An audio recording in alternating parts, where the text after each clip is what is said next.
Senhoras e senhores, boa noite.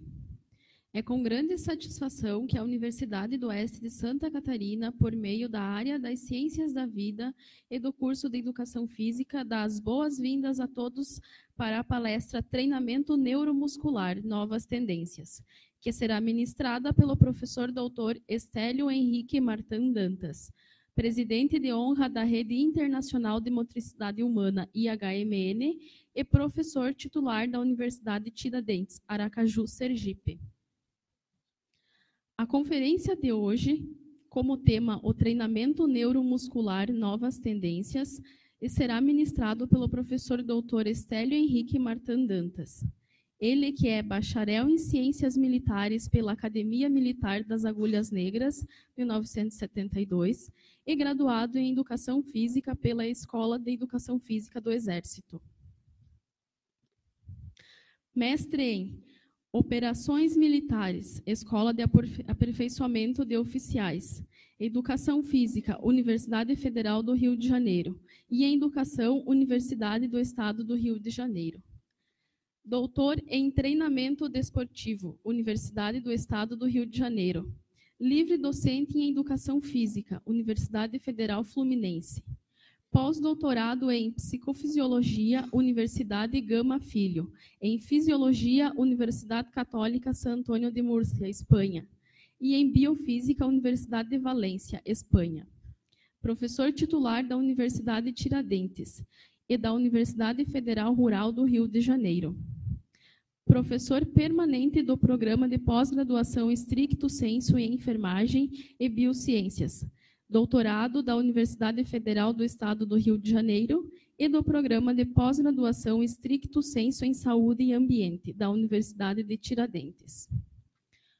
Professor colaborador da Universidade de Trás-os-Montes e Alto Douro, Portugal, da Universidade Católica de Múrcia, Espanha, da Universidade degli Studi di Roma, Sapienza, Itália, e da Pontifícia Universidade Católica de Maule, Chile. Professor da Academia Brasileira de Treinadores, ABT, do Instituto Olímpico Brasileiro, IOB, e do Comitê Olímpico Brasileiro, COB. Atuou como preparador físico e fisiologista de diversos atletas e equipes esportistas brasileiras, como, por exemplo, ginástica artística, vôlei, futebol, tênis, automobilismo, golfe, etc. Autor de mais de 490 artigos na íntegra em periódicos científicos, 745 trabalhos em anais de congressos e proferiu 833 conferências ou cursos. Ao longo de sua carreira, formou 7 pós-doutores, 45 doutores e 203 mestres.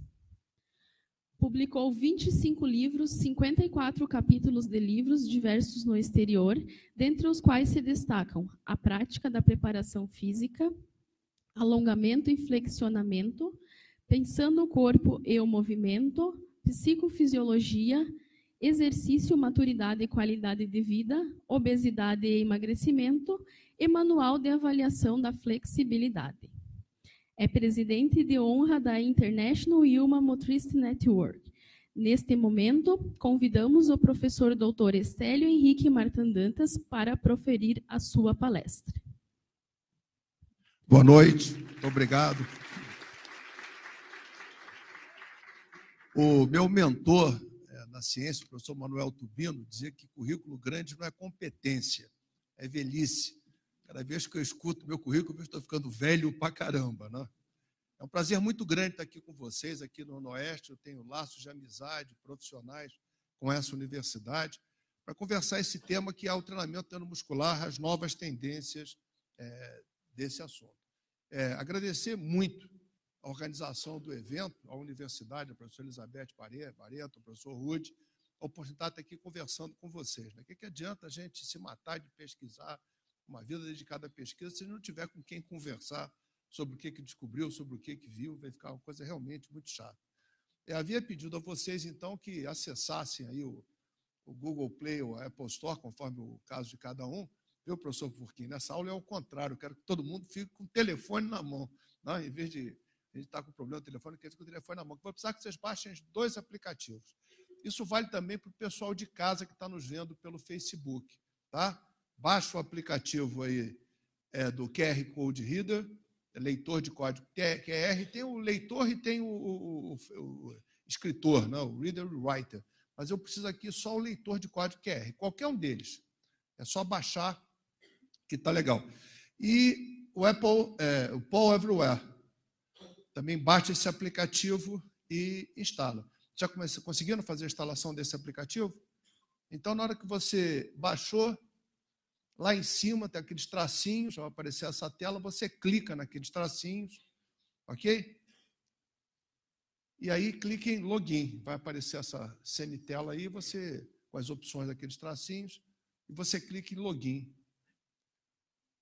E faz o login com o seu e-mail e com uma senha qualquer que você vai criar.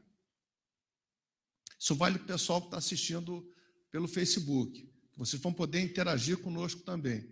Como vocês não estão aqui, não vai ser pelo Wi-Fi, mas vai ser através de SMS, a gente vai poder computar a resposta de todo mundo que está em casa.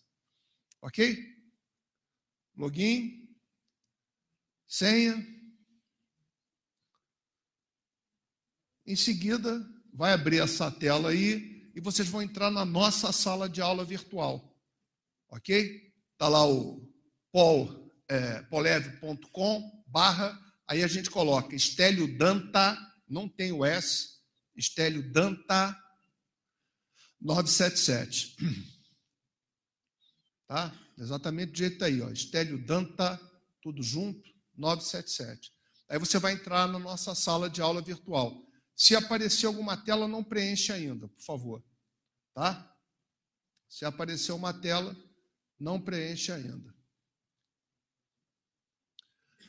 E aí você vai botar lá, ó, join. Você vai entrar então, depois que você botar, você vai entrar na apresentação. Isso eu disse. Se aparecer alguma tela, não responde nada. Bota só no join e vamos esperar. Tudo bem? Se alguém tiver dúvida, pede consultoria aí para o colega do lado, para quando a gente começar a usar, já está todo mundo com isso instalado. Ok? Bom, isso pronto, a gente pode ir adiante. Tudo que a gente vai falar aqui tem nesse livro aqui, ó, A Prática da Preparação Física, tem uma edição já em espanhol, e aí quem já está com o QR Code já pode acessar aí para ver, ele vai estar mandando direto lá para o e-book lá do Grupo GEM. Tá? Você escaneia com o QR Code e você já pega o caminho direto para ir lá para o Grupo GEM. Bom, nós vamos procurar fazer alguma coisa dinâmica. Esse tipo de aula que nós estamos fazendo aqui, aula expositiva, eu falando, vocês escutando, é a pior forma de aprendizagem que existe. Tá? A gente, depois de 2 semanas de estar exposto ao conhecimento, a gente só consegue guardar 10% do que a gente leu, 20% do que escutou, tá? 30% do que você viu acontecendo, 50% do que você viu e ouviu. Ou seja, eu vou estar aqui falando com vocês, vou estar apresentando um PowerPoint, então daqui a 2 semanas vocês vão guardar 50% do que eu falei aqui. É muito pouco, né? É realmente muito pouco. E como é que a gente pode ter uma aprendizagem mais efetiva? A gente consegue guardar 70% do que a gente fala. Na hora que você conversa com o colega do lado, você está colocando em funcionamento outras áreas do seu cérebro que iam ficar amortecidas se você estivesse só vendo ou escutando. Então, eu vou pedir que vocês conversem sobre os temas aqui e a gente vai fazer. Eu vou pedir que vocês, através do nosso aplicativo, se manifestem sobre as coisas, ok? Vamos começar vendo algumas definições e conceitos para nós falarmos todos a mesma língua. No final do ano passado, o American College of Sports Medicine coloca quais são as tendências do mercado de fitness para o ano de 2018. E essas são, então, as 20 tendências que eles dizem que estão acontecendo no mundo todo, não é só o caso do Brasil, no mundo todo. Então, o que ele coloca? High Intense Interval Training, o HIIT, né? O treinamento em grupo, as tecnologias vestíveis, os relógios, os sapatos, as luvas inteligentes, que dão uma interface de consumo calórico, peso que você está levantando, etc. O treinamento com o peso corporal, o treinamento de força, profissionais de fitness, educados, certificados, experientes. Isso é uma necessidade que estão vendo agora. nos Estados Unidos não tem a profissão de profissional de educação física. Não existe um conselho de educação física. Lá qualquer pessoa faz um curso de formação e é coach de esporte, é treinador de natação ou de aeróbica, ou o que seja. E isso eles estão ressentindo, está tendo muita lesão, muito problema. Então, eles já estão dizendo aqui, profissionais de educação de fitness, não, educação física, educados certificados e experientes, yoga, personal training, programas de condicionamento físico para idosos, o treinamento funcional, exercício e perda de peso. Exercise medicine é uma tendência muito grande de usar as terapias não medicamentosas, a síndrome metabólica, a depressão e uma série de problemas. Treinamento personal em grupos, não mais treinamento personal individual, mas treinamento personal com 3 ou 4 pessoas para fazendo grupos de treinamento. As atividades outdoor, tirar o pessoal da academia e levar ao ar livre. Flexibilidade e mobilidade, tarefa de flexibilidade e mobilidade. Profissionais licenciados para o fitness. Então, mais uma vez, voltando àquele mesmo ponto. Circuit training, coaching de wellness, que é qualidade de vida, que é estilo de vida. O core training, que é treinamento do core. E o treinamento de esportes específicos. Se a gente vem aqui, tem diversas coisas que são do treinamento neuromuscular. Inegavelmente, o treinamento neuromuscular está em alta. E isso vai se manter por mais alguns anos. Falar de treinamento neuromuscular não pode ser feito em nenhuma área da nossa que não se fale em genômica. A genômica mudou totalmente a visão com que a medicina, as ciências da saúde, as ciências biológicas estão vendo os seres vivos. E agora que nós temos mapeado os genes do corpo humano, a gente sabe que o rendimento, força, é basicamente uma questão de expressão dos genes disso encarregados. Já se fala em manipulação genética, já se fala em doping genético, mas nós precisamos, pelo menos, entender geneticamente o que vai acontecer quando nós fazemos um exercício aeróbico, ou, no nosso caso, o treinamento neuromuscular. Nós já sabemos exatamente quais são os genes que vão afetar o meu aparelho locomotor em cima do trabalho que eu vou fazer. E você sabendo, então, se aquela pessoa tem mais ou menos expressão gênica naquele gene, você sabe se a treinabilidade que ele vai ter vai ser melhor ou pior.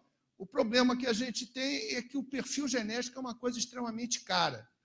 Você traçar um perfil genético é extremamente caro. Então, nós optamos por fazer, em vez do teste DNA, a gente trabalhar com as impressões digitais que nos dão, através da dermatografia, uma capacidade de avaliar não só a marca genética e o desenvolvimento fetal que essa pessoa tem. Né? O leitor dermatográfico do professor Dari Júnior, do professor Alexandre Eberle, foi alguma coisa que trouxe bastante agilidade para a área, e a gente vem utilizando isso muito cada vez que a gente precisa fazer uma incursão na área da genética. Está aqui o professor Rude coletando a impressão digital dos atletas da seleção brasileira de golfe, que competiram na Olimpíada lá do Rio de Janeiro. Qualidades físicas. No treinamento desportivo, qualidade física é exatamente a mesma coisa que valência física e que capacidade física. Quando eu falo de aprendizagem motora, eu falo de coisas diferentes. Valências físicas e capacidade física são diferentes de qualidade física. No treinamento, não, é tudo a mesma coisa. O que é a qualidade física? Qualidade física é um construto teórico que vai associar uma ação motora observável, alguma coisa que eu estou vendo a pessoa fazer, a uma ação biológica intrínseca do meu corpo. Então, por exemplo, se eu falo de força, eu estou vendo uma ação motora observável, eu estou vendo aquela pessoa vencer uma resistência. E biologicamente está acontecendo uma contração muscular. Sempre que eu tenho essa correlação entre alguma coisa que eu posso ver motoramente, observar, e uma ação biológica do meu corpo, é uma qualidade física. Ok? Então, agora eu vou dar para vocês 2 minutos para você explicar para o colega do lado, com as suas palavras, o que é a qualidade física. Vai lá, explica para o colega do lado o que é a qualidade física.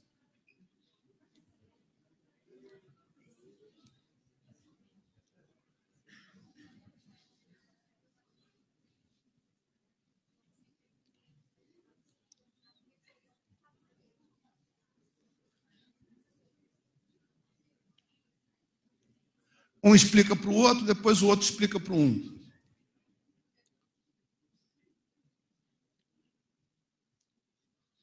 Ok? Ficou claro o que é qualidade física? Alguma dúvida?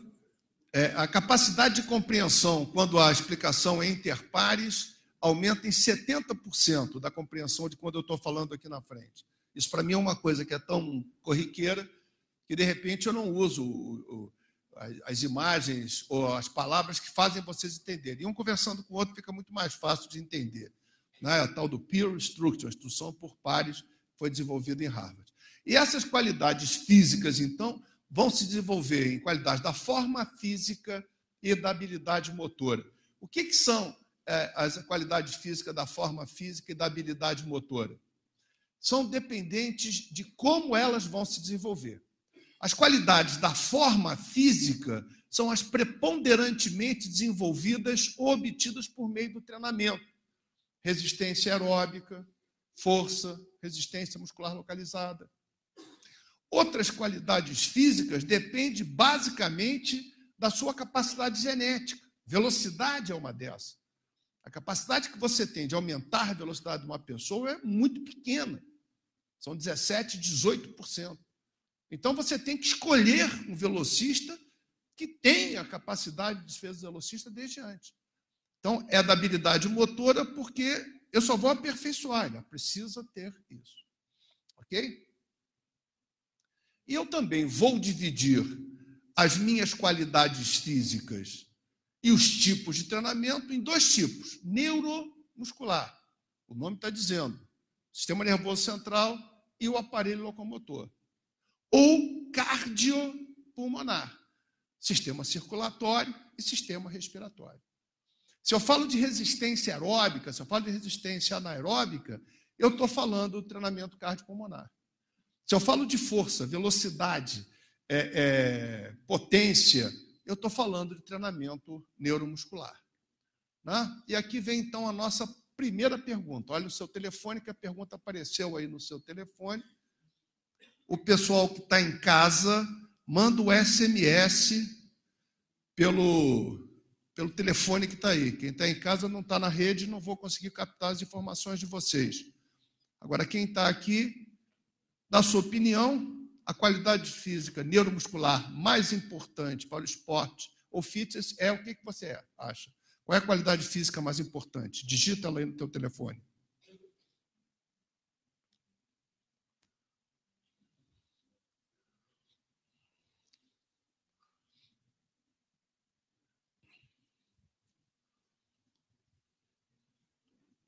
O pessoal que está em casa mandando o SMS lá para esse número, com a qualidade física que ele acha que é mais importante.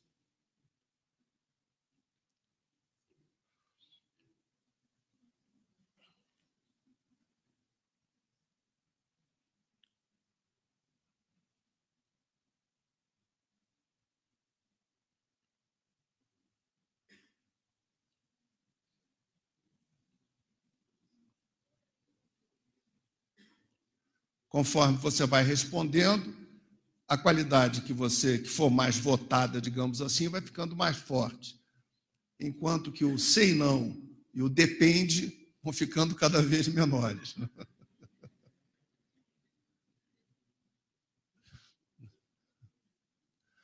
Ok? Todo mundo respondeu? Falta mais alguém? Mais alguém que quer participar e não participou? O pessoal que está em casa, que já quis mandar lá o SMS, já mandou? Ok, então a gente já conseguiu encher. Né? Ele com 70 respostas, ele para. Nós atingimos 300 respostas. Então, nós achamos que a qualidade física mais importante é a força. Depois da força, o que vem? A coordenação, a resistência, a hipertrofia e a flexibilidade. Ok? Então, força, resistência muscular localizada, hipertrofia, nosso ponto de vista, são as qualidades físicas mais importantes para o fitness e para o esporte, né? E é sobre elas que nós vamos, então, enfocar o nosso trabalho. Esse é o quadro de qualidade física. Cada autor tem um quadro de qualidades físicas, com nomes diferentes. Esse quadro foi desenvolvido lá pelo Cláudio Coutinho, na década de 70. Depois o professor Tubino utilizou, eu utilizo há mais de 30 anos. Então, é isso que a gente vai utilizar. Eu trabalho com 3 tipos de força, a dinâmica estática e explosiva, 3 tipos de resistência, a aeróbica e anaeróbica estão aqui porque são cardiovasculares, não são neuromusculares. A flexibilidade e da habilidade motora, coordenação, descontração, agilidade, velocidade e equilíbrio. Né? Em termos de treinamento, que são as qualidades da forma física, quais são os neuromusculares mais importantes? Força, dinâmica estática explosiva, a resistência muscular localizada e a flexibilidade. Isso incide em cima do que a gente escolheu como sendo o mais importante para trabalhar. Sobre flexibilidade eu não vou falar com vocês, tá? É um outro conteúdo todo que a gente vai falar, mas tem esse livro que saiu agora em 2018, Alongamento e Flexionamento, está lá o QR Code que leva vocês aí, quem quiser o livro lá da Manoli. Eu não vou falar nisso com você, nós vamos falar mais então de força, resistência muscular localizada e hipertrofia. Vamos começar vendo então os fundamentos fisiológicos. Como é que eu ganho força, como é que eu não ganho? Eu tenho a chance de, se vocês tivessem dito que era muito mais flexibilidade importante, ou que era velocidade, eu tinha condição de direcionar essa pesquisa em cima da resposta de vocês, entendeu? São 3 PowerPoints. Tem o de força, que é o que a gente vai utilizar, tem o de flexibilidade e tem o de velocidade. Entendeu? Como vocês disseram, que eles acham mais importante a força, entrou nessa linha da força. Vamos adiante, então. Então, fundamentos fisiológicos. Eu vou ter adaptações neuromusculares, eu vou fazer o ganho de força, vou fazer o ganho de velocidade, de hipertrofia, com adaptações neurogênicas e adaptações miogênicas. O que são as adaptações neurogênicas? Como o nome está dizendo, as observadas no sistema nervoso central. E são ligadas ao aumento da coordenação motora. Eu vou ganhar mais força, não porque eu tenha ficado mais forte, mas porque eu consigo executar mais força com aquele mesmo músculo que eu tinha antes. Ok? E as miogênicas são as ocorridas no aparelho locomotor, em especial a musculatura esquelética. Então, essa é a primeira divisão que a gente vai fazer, as adaptações neurogênicas e miogênicas, e eu vou dar 1 minuto para você explicar para o colega do lado o que é adaptação neurogênica, o que é adaptação miogênica. Vai lá, explica para o colega do lado.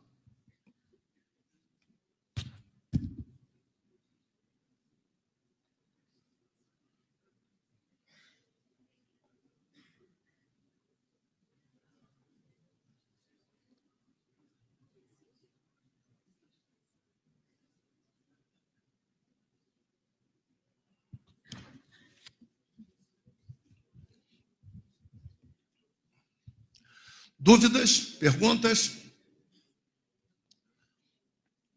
Ficou claro o que é uma coisa e o que é outra? Nós vamos detalhar agora, vamos entrar no detalhe como é que isso funciona. Mas isso aqui nós temos alguma dúvida? Eu posso ir adiante? Então, vamos lá. Então, vamos começar pela adaptação, a relação entre a adaptação neurogênica e a adaptação miogênica. Então, meu momento zero, meu aluno, meu cliente entrou na academia e ele vai começar a desenvolver força. Desde o primeiro dia, a força muscular dele vai crescer. A expressão de força muscular dele vai crescer. Agora, nas primeiras 4 semanas, esse crescimento é única e exclusivamente da adaptação neurogênica. Ele não vai hipertrofiar uma única fibra muscular.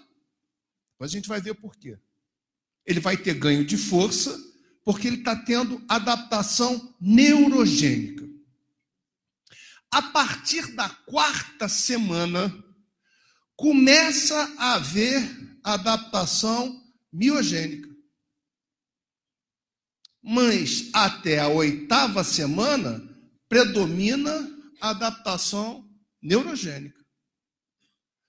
Depois da 8ª semana, começa a predominar a adaptação miogênica. E depois da 12ª semana, só há adaptação miogênica. Já aconteceu toda a adaptação neurogênica.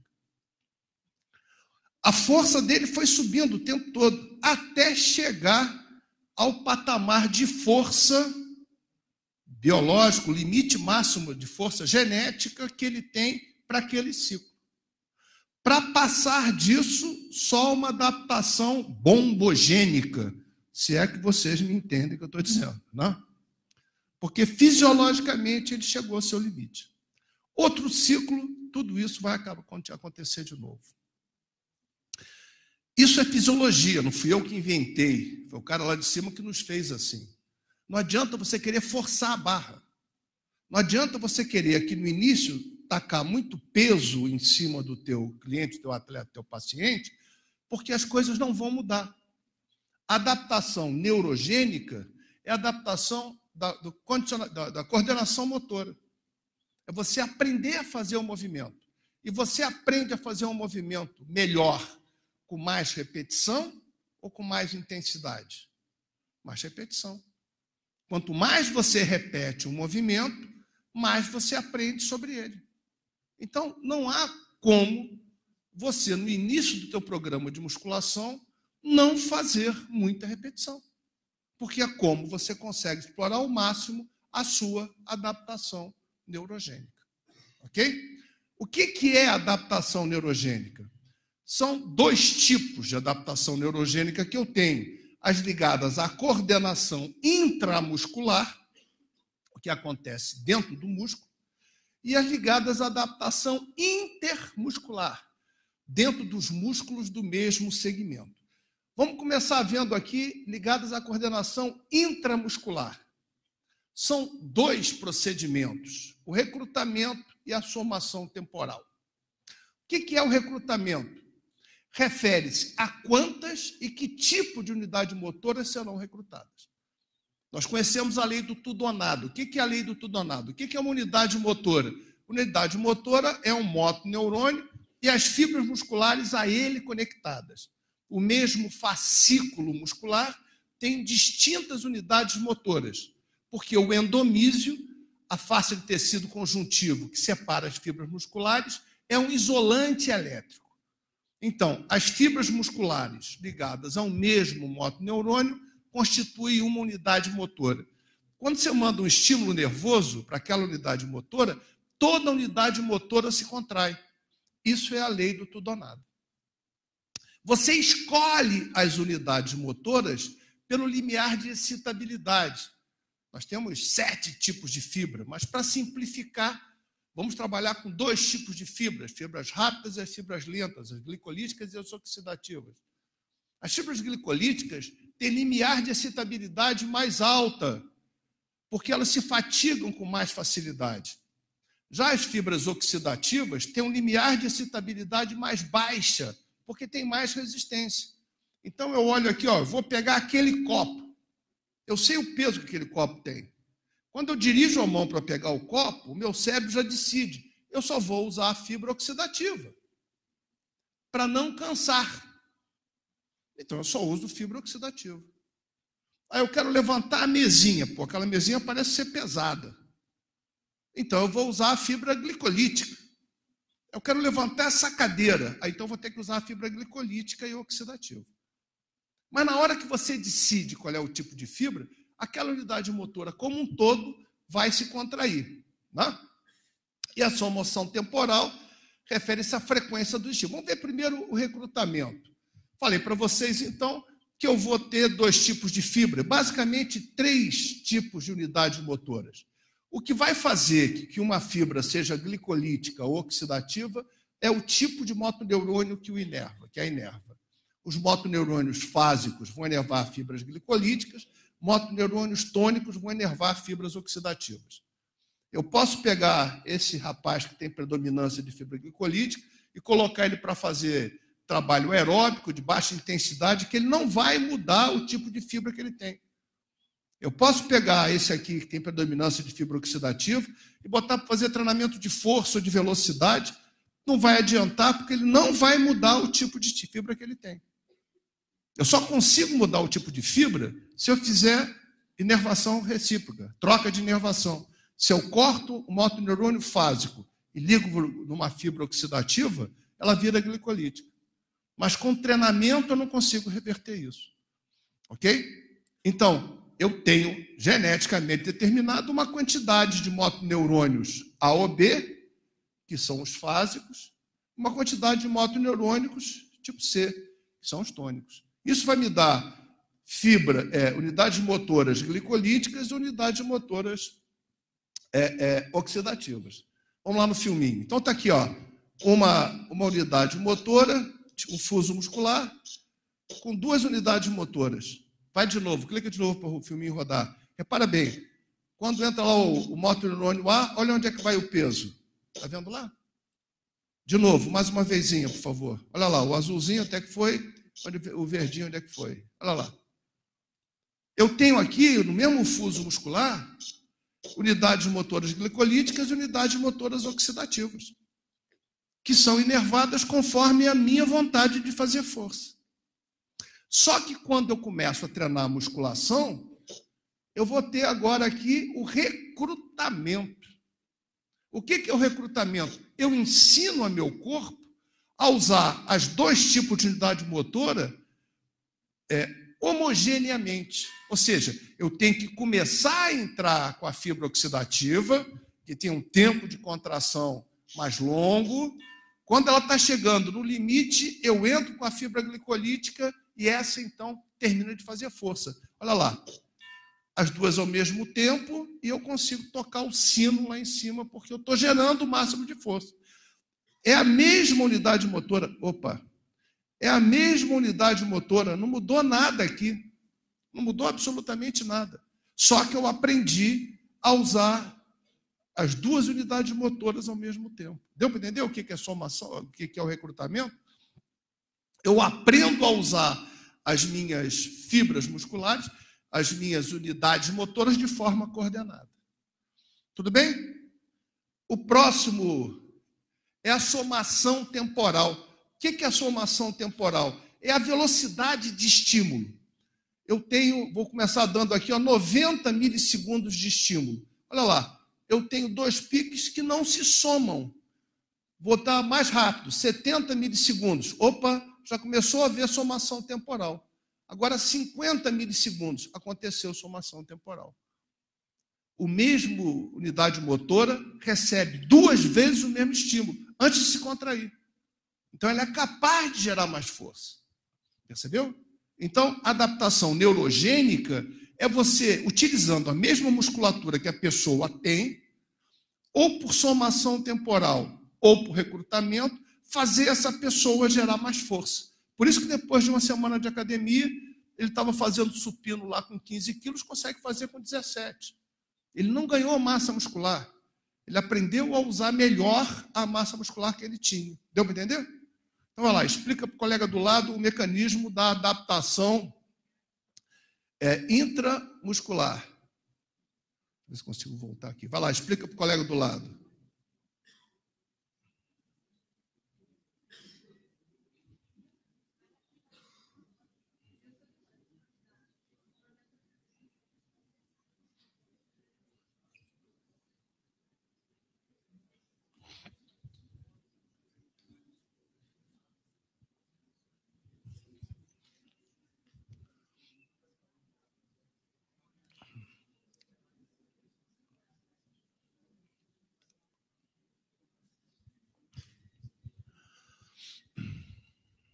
Tudo bem?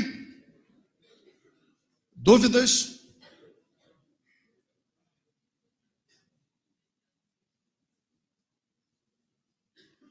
Bom, agora a coordenação intramuscular. O que é a coordenação intramuscular? São entre os músculos do mesmo segmento. Eu quero fazer flexão do antebraço sobre o baço. Aí meu cérebro, meu córtex motor, manda um engrama. Faça a flexão do antebraço sobre o braço. Eu sei que é o bíceps que tem que fazer isso. Eu mando um estímulo para o bíceps, mas eu também mando para o tríceps, eu também mando para o anconeu. Então, ao mesmo tempo que eu estou tentando fazer flexão do antebraço sobre o baço, estou tentando fazer extensão, estou tentando fazer pronação, estou tentando fazer supinação. Eu coordeno 80% dos estímulos. 20% eu perco. 80% está tentando fazer flexão do antebraço sobre o braço. 20% estão tentando fazer extensão, pronação ou supinação. Ora, eu tenho que anular esses estímulos desviados. Então, eu vou perder 20% dos estímulos coordenados para anular os 20% desviados. Fica, portanto, quanto? 60% de estímulos úteis. Quando eu estou treinando, quando eu estou fazendo adaptação miogênica, eu chego a coordenar 90%. Só perco 10%. Perdi 10% de estímulos desviados, 10% de estímulos coordenados para anular esses 10%, sobra 80%. Isso se você for uma pessoa normal. Se você tiver um cliente, um paciente com paralisia cerebral, que tenha só 60% dos estímulos coordenados, 40% são desviados. Dos 60 coordenados, ele vai ter que botar 40 para completar ou para compensar os outros 40 desviados, vai ficar com 20. Por isso que ele sai com movimento todos bruscos ou espásticos. Porque ele só tem 20% de coordenado. Isso se for um paralisado cerebral brando. Se for um paralisado cerebral severo, que só coordena 50% do estímulo, ele não consegue fazer nada. Ele é como se estivesse preso no próprio corpo, né? Quero fazer flexão do antebraço sobre o braço. Ele sabe o que tem que fazer, mas metade dos estímulos são para isso, metade se perde e ele não faz nada. Então, você chega na academia coordenando 80% dos estímulos. Depois de fazer adaptação neurogênica, você consegue coordenar 90% dos estímulos. A mesma massa muscular, você está fazendo mais força. Tudo bem? Isso é adaptação neurogênica, né? Vamos ver agora. Opa! Aqui mesmo. Vamos lá, sua pergunta aqui, ó. Dá uma olhada no seu telefone.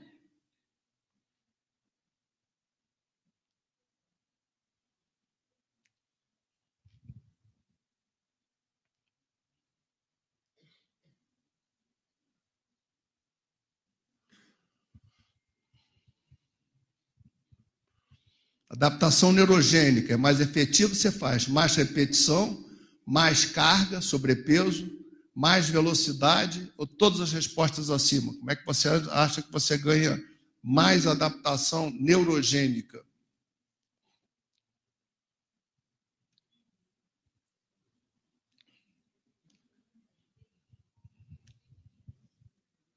Pessoal de casa, é só mandar o SMS lá para o 61 429 883 481, que consegue se manifestar e votar também aqui nessa.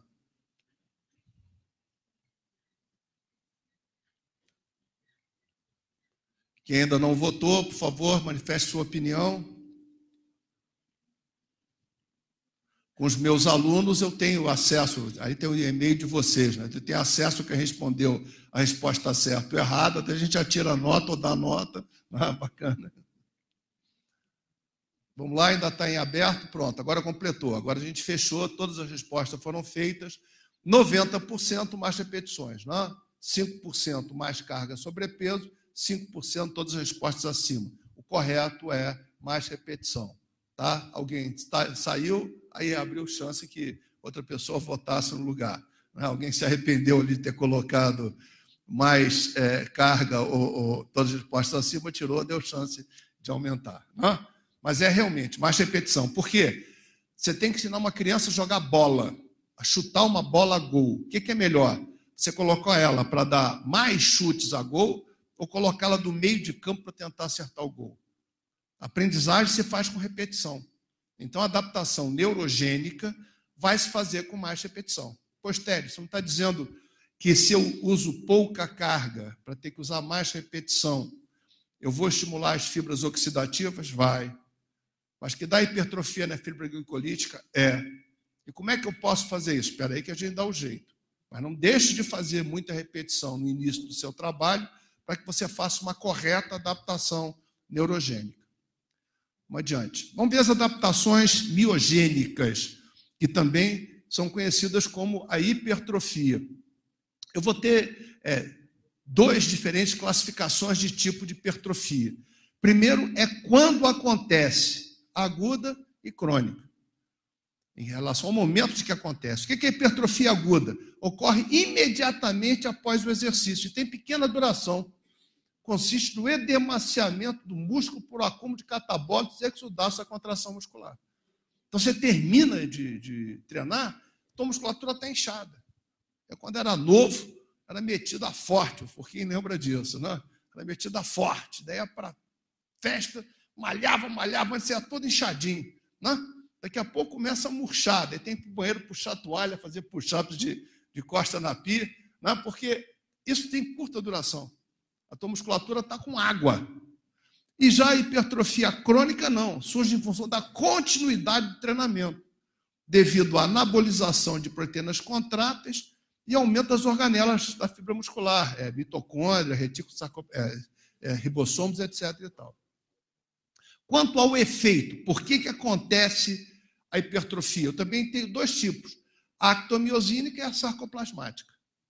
A actomiosínica é devido à anabolização das proteínas, em especial actina e miosina. E a sarcoplasmática surge em função do aumento das substâncias existentes dentro do sarcoplasma, tais como organelas, glicogênio, triglicerídeos, etc. E tal. Então, a hipertrofia aguda só é sarcoplasmática. A hipertrofia crônica pode ser actomiosínica ou pode ser sarcoplasmática. Dependendo do quê? Da velocidade de execução. Se eu faço um movimento em velocidade, eu vou ter hipertrofia actomiosínica. Se eu faço um movimento com duração, eu vou ter hipertrofia sarcoplasmática. Então, eu vou decidir se eu quero que o meu cliente, meu atleta, meu paciente tenha hipertrofia actomiosínica ou sarcoplasmática preponderantemente. Eu fui preparador físico da equipe brasileira de ginástica olímpica feminina. Eu precisava que as meninas fossem muito fortes e leves. Então, eu só fazia hipertrofia actomiosínica com ela. Quando eu trabalhava de personal trainer na academia, que o cara queria ficar forte, eu interessava o tamanho do cara, não interessava o que eu estava botando lá dentro.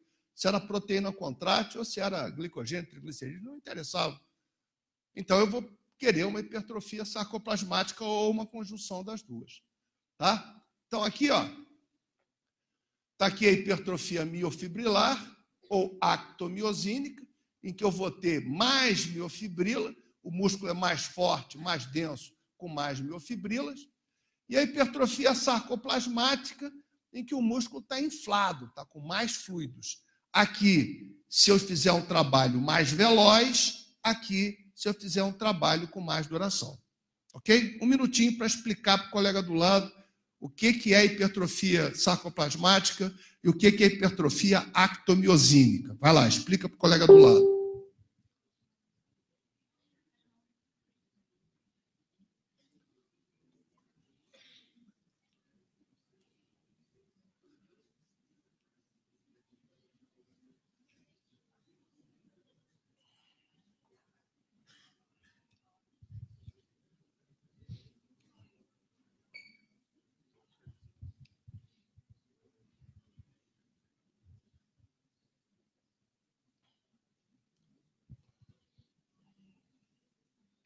Ok?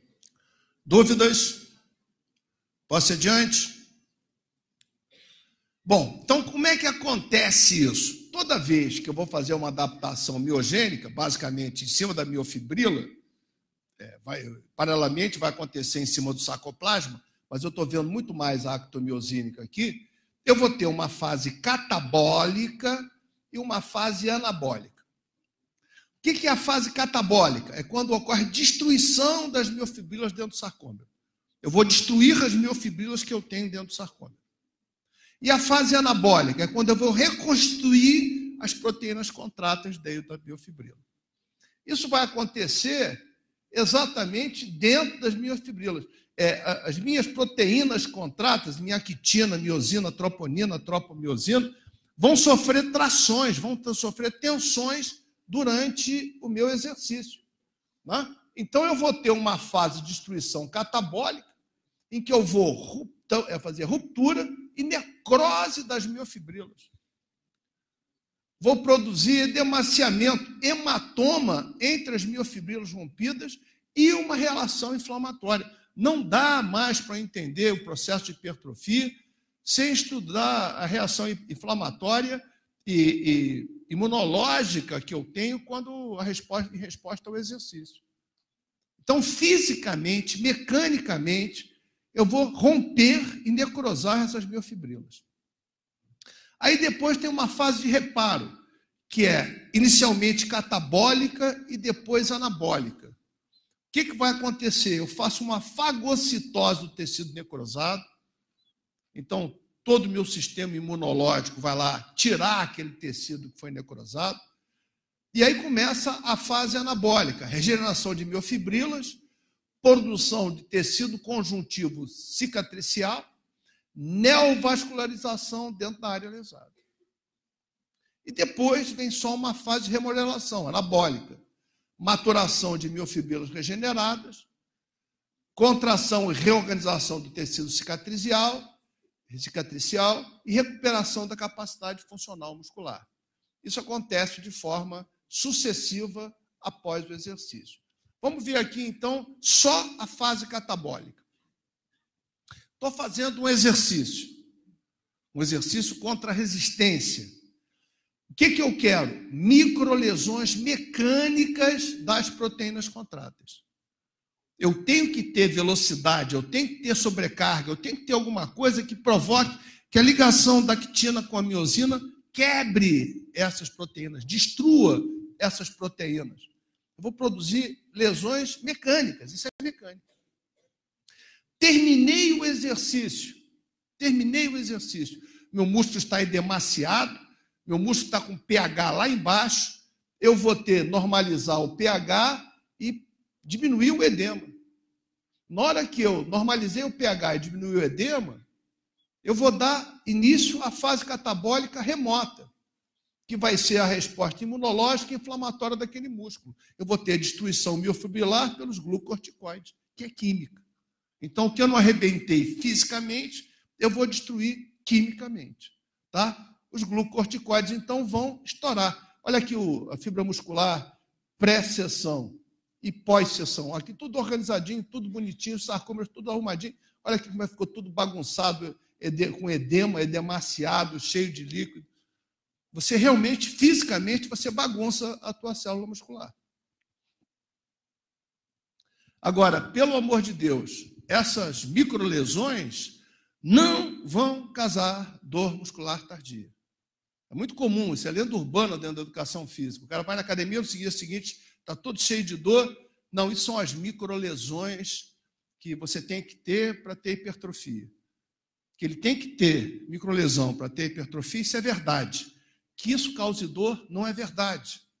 A gente não tem inervação de dor dentro do músculo. Os nossos receptores de dor estão nos endomísios, perimísios, epimísios, estão fora da célula muscular. Então, no músculo, você não vê turnover proteico.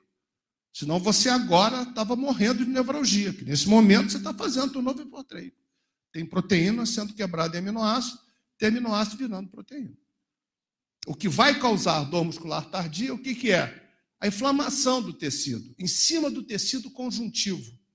Você não aqueceu direito, ou você deu uma carga excessiva, isso quebrou a linha Z, isso vai produzir um edema que vai afetar o seu endomísio, você vai ter dor. A miofibrila destruída não dói, é fisiológica. A dor vai ser patológica. Ok? Então está aqui, ó, minha suprarrenal segrega o cortisol, o corticosterona, que vai virar o glucocorticoide, que é o anabolizante que vai lá cortar, o catabolizante que vai lá cortar as tuas proteínas contráteis. Paralelamente a isso, o meu organismo experimenta ou oferece uma resposta inflamatória e uma resposta imunológica. Dependendo do tipo de estresse que eu esteja submetendo o meu organismo, se é um estresse mecânico, muito peso ou muita velocidade, ou é um estresse metabólico, muita duração, muito desgaste dos meus nutrientes, eu vou ter respostas paralelas a isso. Ok? Então, toda a minha cascata inflamatória, minhas citocinas, interleucina 1, 2, 6, fator antitumoral alfa, todo o meu sistema imunológico, os neutróficos, os macrófagos, vão atuar sobre isso. O organismo entende o exercício como uma agressão imunológica inflamatória. A gente já pode até prever, quer dizer, eu já sei como causar o efeito do exercício sobre o músculo. Eu não sei como localizar, mas eu já posso prever que nós vamos ter nanorobôs que vão levar os fatores inflamatórios e imunológicos direto para o músculo que você quer trabalhar. Daqui a pouco nós vamos ter pílulas de agachamento, né? Pílulas de supino.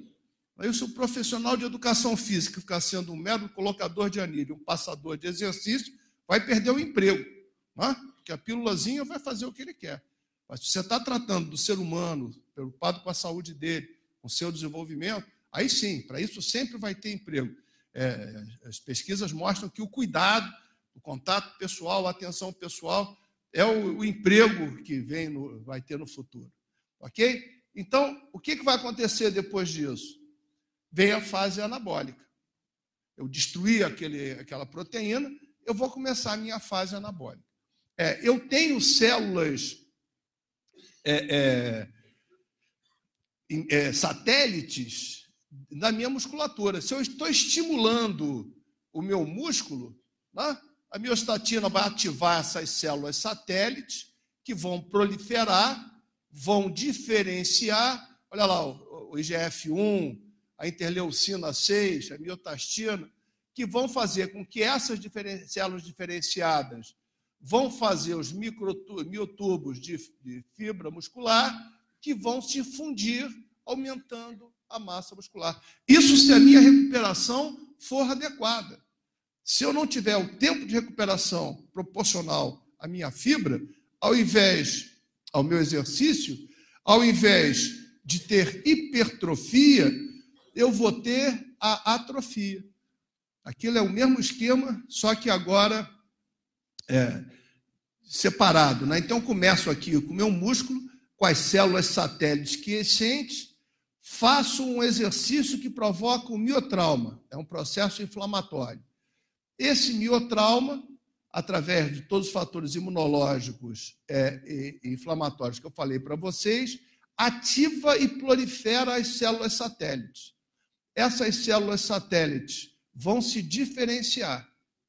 Se o meu tempo de recuperação foi adequado, a importância da periodização, você dosar o teu estímulo e a tua recuperação, essas células satélites vão provocar hipertrofia, vão se juntar nas fibras musculares, aumentando a sua seção transversa. Se o miotrauma foi muito severo e você não teve tempo de recuperação, essas células satélites vão fazer o quê?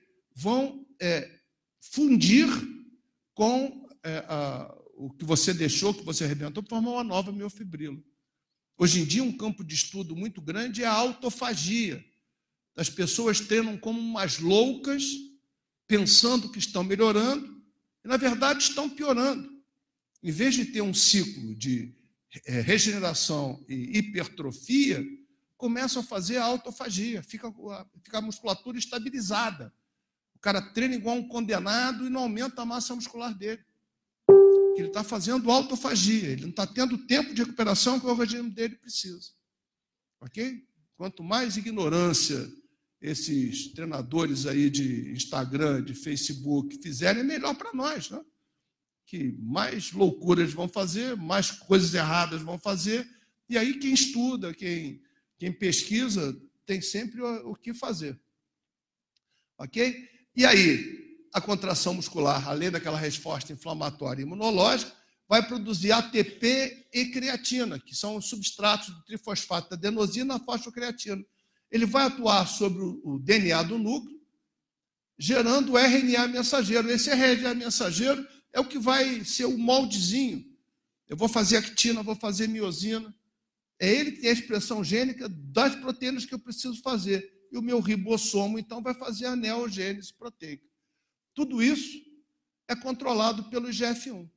Eu estou o tempo todo catabolizando proteína e aminoácido, anabolizando aminoácido e proteína.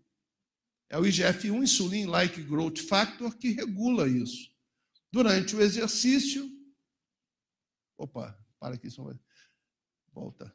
Durante o exercício, o que acontece? Em repouso, eu estou equilibrando o que eu estou sintetizando com o que eu estou quebrando de proteína e aminoácido. Quando eu vou para o exercício, eu estou quebrando muito mais do que estou sintetizando. Na fase anabólica imediata e na fase anabólica, catabólica remota. Quando parou o exercício, diminuiu o edema, normalizei o pH, começa a fase anabólica, e aí eu estou sintetizando muito mais do que eu estou quebrando. Se eu estou me alimentando adequadamente, se eu tenho uma oferta adequada de aminoácidos, a minha anabolização vai ser muito maior.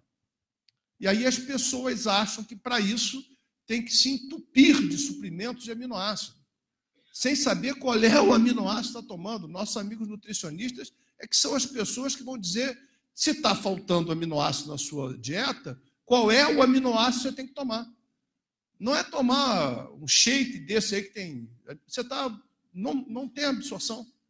Você está enriquecendo o esgoto da cidade e sobrecarregando o teu rim. Né? Esse aminoácido não está sendo metabolizado, está sendo colocado para fora, sobrecarregando o teu rim e gastando o teu dinheiro. Então, se na minha dieta eu não tenho uma alimentação equilibrada, se eu tiver que fazer suplementação de aminoácido, é algum aminoácido muito específico. Não é tomar eles de forma geral, porque não vai adiantar para isso. Bom, o Insulin-like Growth Factor, o IGF, é o que é o grande segredo dessa brincadeira. E ele é gerado dentro do músculo, dentro das cartilagens dos tendões, quando começa o meu estímulo de treinamento. Então, na hora que eu começo a fazer exercício, 4 semanas depois, aumenta a minha produção intracelular de IGF-1 e IGF-2. O IGF-1 vai produzir hipertrofia muscular, o IGF-2 hipertrofia de ossos, cartilagens e tendões. Então, se eu pegar uma cobaia ou um ser humano, botar um trabalho de musculação e dosar no sangue dele, até depois de 4 semanas, não há um aumento do IGF-1 circulante. Mas quando eu faço biópsia, lá dentro da miofibrila, dentro da fibra muscular, eu tenho mais IGF-1. Então, a partir de 4 semanas, eu começo a ter hipertrofia muscular. Porque eu tenho mais IGF-1. E eu mostrei para vocês que quem regula o turnover proteico é o IGF-1. Eu só vou fazer mais proteína se eu tiver mais IGF-1. E eu só vou ter mais IGF-1 depois de 4 semanas de exercício. Antes, não adianta. Eu vou tomar IGF-1. Não funciona. IGF-1 funciona com chave e fechadura. É hormonal. Você só funciona com o teu próprio IGF-1, o que você fabrica. Ok? Aí você continua a fazer o exercício. Com 8 semanas, a pituitária começa a gerar o hormônio de crescimento, o GH. 8 semanas. Aí você pega o sangue da cobaia do ser humano, você vai ver que já tem hormônio de crescimento, por volta de 8 semanas. O hormônio de crescimento vai para dentro do músculo e produz mais IGF-1. O hormônio de crescimento você pode tomar, exógeno, de animal, tal e coisa. Só que ele desequilibra a relação entre IGF-1 e IGF-2. Ele produz a acromegalia, aqueles dentes separados, porque ele faz mais hipertrofia óssea do que muscular. Aí você continua a fazer o treinamento. Depois de 12 semanas, sim, o hormônio de crescimento também vai para o fígado. Depois de 12 semanas de treinamento, o teu fígado começa a produzir IGF-1 e IGF-2. Entendeu por que até 4 semanas é só adaptação neurogênica? De 4 a 8 é adaptação neurogênica e miogênica. E depois de 12 semanas, adaptação miogênica impera? É uma questão de funcionamento do teu organismo fisiológico. Não tem nada que você possa fazer para mudar isso. Ou você respeita isso e age de acordo com isso, ou o treinamento que você vai fazer não é o melhor treinamento que você pode fazer com o teu cliente, teu atleta, o teu paciente. Né?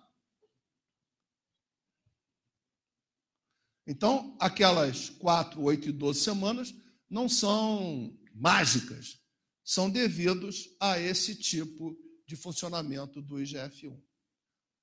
Então, e as adaptações miogênicas? Serão mais intensas se os exercícios realizados enfatizarem prioritariamente o quê? A carga, a velocidade, a amplitude ou o número de repetições. É para você botar em ordem isso. Tá? Bota em ordem. A gente sabe que tudo vai influenciar. Mas eu peço que vocês botem em ordem. Qual é o primeiro lugar, qual é o segundo, qual é o terceiro. Isso é para classificar em ordem esses fatores. Esse o pessoal de casa não pode responder que não dá para botar em ordem pelo SMS. Isso só dá para a gente fazer com o pessoal que está aqui. Bota qual é o primeiro lugar, qual é o segundo, qual é o terceiro, qual é o quarto lugar. Esse aí, como o pessoal de casa não vai poder responder, o pessoal todo que está aqui no auditório vai poder manifestar a sua opinião. Né? Então, manifeste aí a sua opinião. O que você acha que é o mais importante? Qual é o fator que é mais importante? A carga, a velocidade, o número de repetições ou a amplitude do movimento?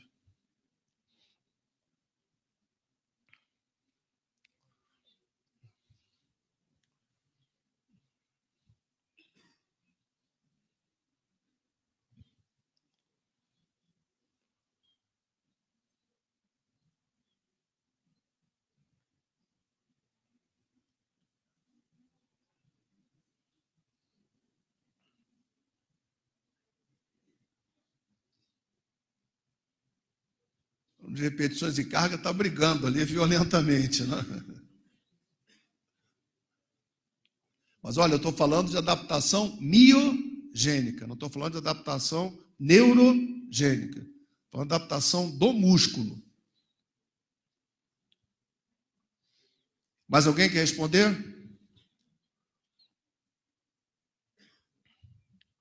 Ok?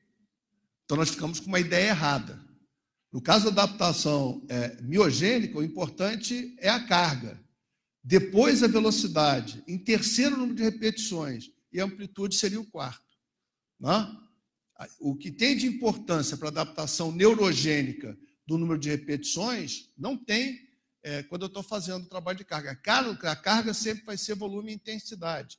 Mas aqui a preponderância é sobre a carga e sobre a velocidade. Ok? Bom, novos métodos neuromusculares. A toda hora a gente aparece um método novo, né? HIIT, CrossFit, Pilates. Aí eu pergunto a vocês, quais os novos métodos que você conhece? Responde aí, o pessoal de casa aí pode responder isso também, pelo celular, né? Qual é o método que você conhece de treinamento? Qual desses métodos novos você já ouviu falar? Você já utilizou? Você já aplicou?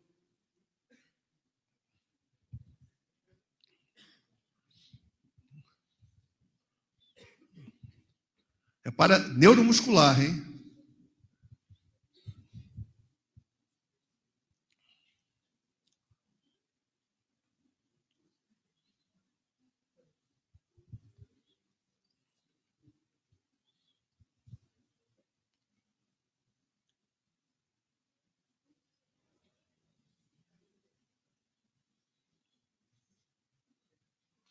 Ok? Então ficou lá o CrossFit, o HIIT, treinamento funcional. Né? Eu acho que realmente são esses os mais. Vamos começar pelo HIIT, High Intensity Interval Training, que é muito feito em cima de cardiopulmonar, mas ele pode ser feito de forma neuromuscular. Você pode botar lá uma sequência de exercícios neuromusculares. Qual é a jogada? Eu ter tempos de estímulo de alta intensidade e curtos e tempo de recuperação entre eles. Né? Então, eu consigo, em pouco tempo, ter um estímulo bastante grande. Né?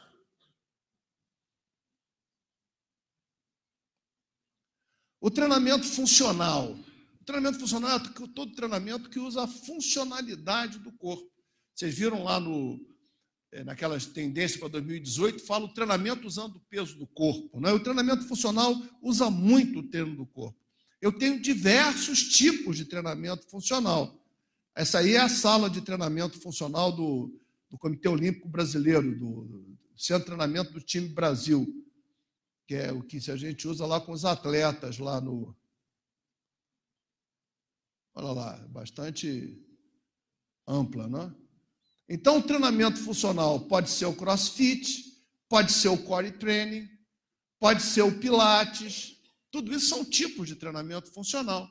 Você está utilizando a funcionalidade do corpo humano de acordo com diversas características. O CrossFit é alguma coisa que tem sido falado muito hoje em dia, né? As pessoas estão usando muito. E para nós de educação física é legal, porque um estúdio de CrossFit, uma arena de CrossFit, é bem mais barata do que uma academia de ginástica. Tá? O CrossFit usa equipamentos, bota o filminho para rodar aí para a gente ver.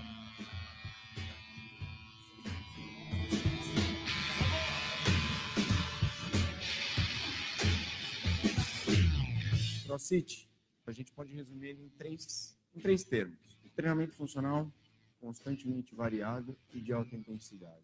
O treinamento funcional, a gente procura trabalhar dando função ao corpo humano.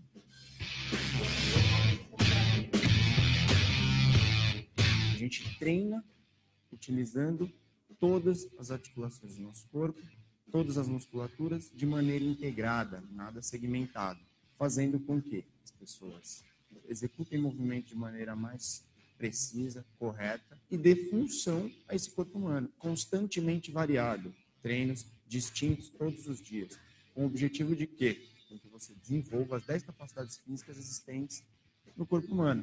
A gente tem as 4 treináveis, que é a força, flexibilidade, resistência muscular e resistência aeróbica.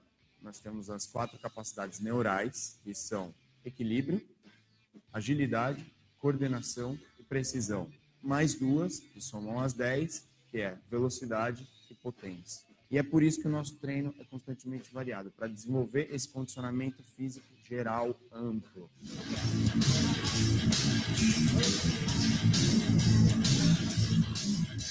Dentro do CrossFit, a gente sempre procura buscar a alta intensidade dentro da capacidade de cada indivíduo que treina aqui. Nem todos são iguais, então a gente tem que trabalhar de maneiras distintas, mas sempre fazendo com que o aluno tente buscar essa alta intensidade, o seu limite, tentando se superar a cada treinamento.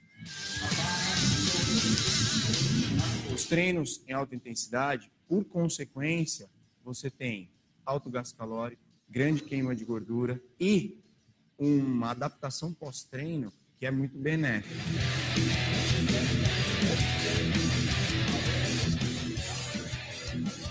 O nosso treino tem duração de 1 hora. O treino é dividido em aquecimento, parte técnica e a parte principal, que é o OD. Tem ODs de 5 até 20 minutos, 25 minutos. Com treinamentos de curta duração, a gente consegue ganhar uma capacidade, por exemplo, capacidade aeróbica, igual ou superior à de uma pessoa que treina corrida ou cardio fora, treinando o próprio gesto da corrida por um grande volume. Ok, o WOD é Workout of the Day. Né? Então, se utiliza muito o peso corporal, se utiliza equipamentos que são mais baratos, isso facilita muito o acesso a você ter teu próprio negócio. Né? Também está muito em moda, hoje em dia, a parte de relaxamento, consciência corporal, que também é neuromuscular.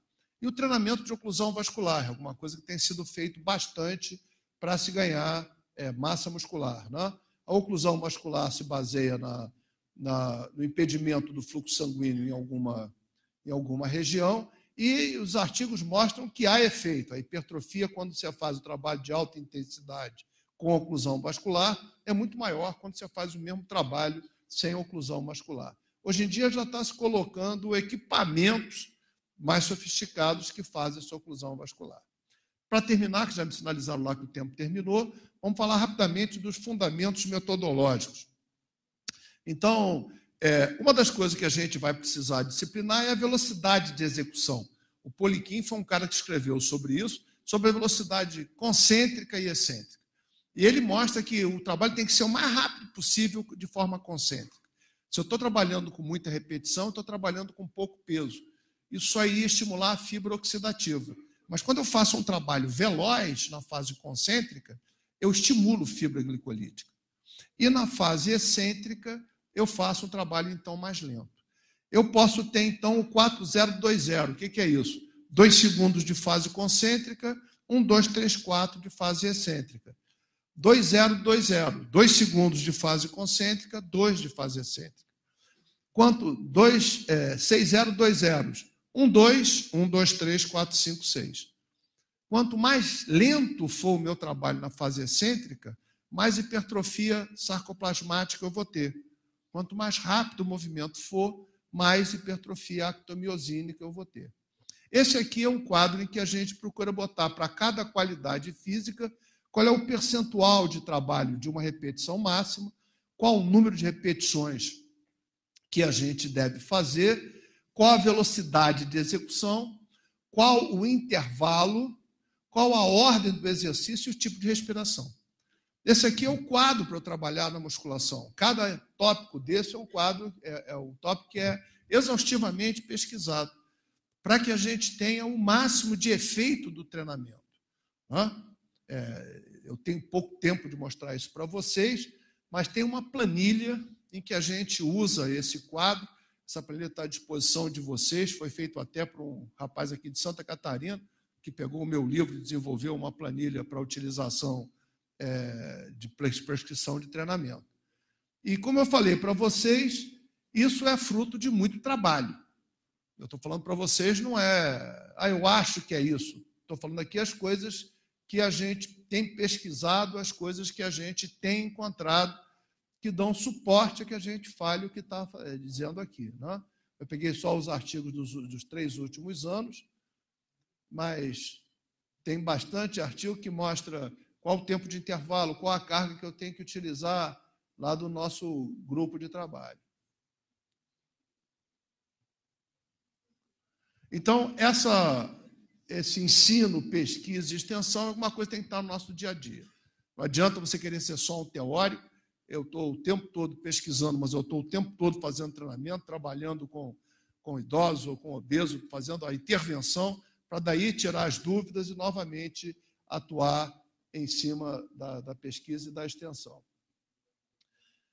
Terminando, queria convidar vocês para, de 18 a 22 de setembro, o congresso da Rede International Network Human Motricity, vai ser lá em Aracaju, lá na Universidade de Tiradentes.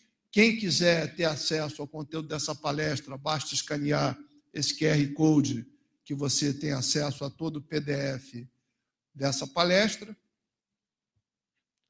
Se você não baixou o QR Code, fotografa e depois lê o QR Code.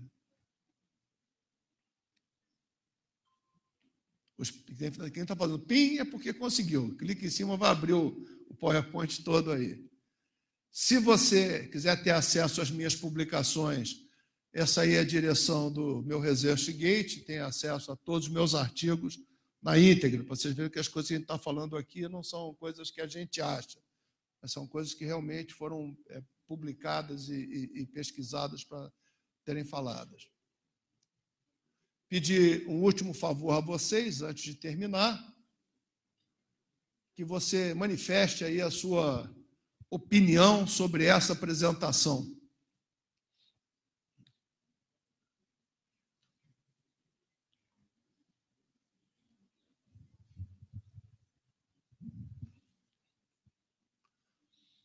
O pessoal de casa também pode, pelo SMS, colocar lá o...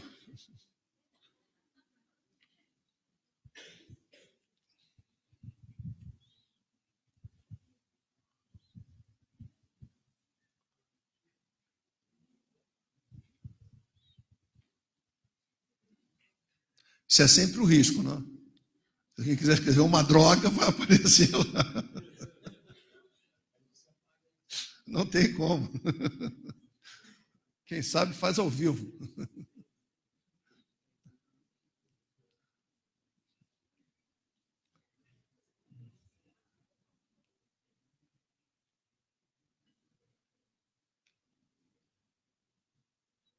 Tem mais algumas vagas, acabou? Ok? Então, agradeço muito a avaliação que vocês fizeram. Me boto à disposição aí nas redes sociais ou pelo meu e-mail, tá? Essa palestra é igual liquidificador, tem 6 meses de garantia, né? Qualquer dúvida que vocês tenham, pode entrar em contato, tá? Muito obrigado, então.